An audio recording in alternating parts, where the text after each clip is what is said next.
এই কর্মসূচিটির নাম হচ্ছে আপনার চোখে নতুন বাংলাদেশ।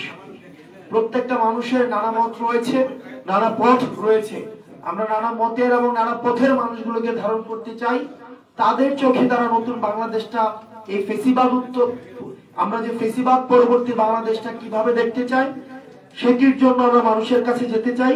এবং আপনার চোখে নতুন বাংলাদেশ স্লোগানের আওতায় পরামর্শমূলক উদ্যোগের লক্ষ্যে সারা দেশের সকল কমিটি ও তাদের কর্মীদের বিস্তৃত নেটওয়ার্কের মধ্য দিয়ে আমরা মানুষকে যুক্ত করব।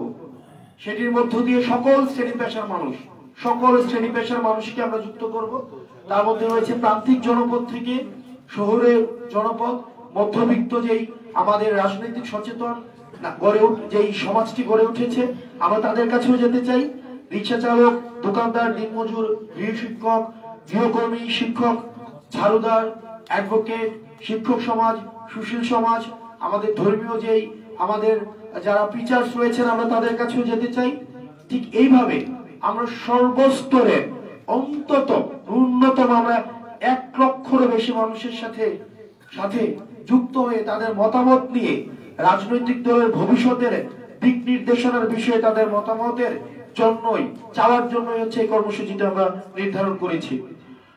নতুন দলটি শুধুমাত্র কিছু মানুষের জন্য না হয়ে যায়, এটার জন্য এলিট না হয়ে যায়, এটার জন্য নির্দিষ্ট এলাকার না হয়ে যায়, নির্দিষ্ট বংশের না হয়ে যায়, নির্দিষ্ট একটি পকেটের ভুক্ত না হয়ে যায়, নির্দিষ্ট শুধুমাত্র একটা কর্মীদের না হয়ে যায়, আদর্শের না হয়ে যায়, বরং এটি যেন সমাজের সকল স্তরের মানুষের কণ্ঠস্বর হয়ে সেটির জন্য আমরা প্রতিশ্রুতিবদ্ধ। এবং যারা বিদ্যমান রাজনৈতিক ব্যবস্থা থেকে যারা নিজেদেরকে মনে করছে তারা বাদ পড়েছে, তারা এক্সক্লুডেড ফিল করছে, আমরা তাদেরকেও প্রতিনিধিত্ব করতে চাই। আমরা সকল নাগরিকের কথা শোনার মধ্য দিয়ে একটি নতুন রাজনৈতিক সংস্কৃতি গড়ে তোলার আকাঙ্ক্ষা ধারণ করি। আমাদের মূল লক্ষ্য হচ্ছে অন্তত 1 লক্ষেরও বেশি মতামত সংগ্রহ করা, নতুন দলের জন্য নাম এবং প্রতীক প্রস্তাব দেওয়ার জন্য জনগণকে আমন্ত্রণ জানানো হয়েছে আমাদের এই কর্মসূচিতে।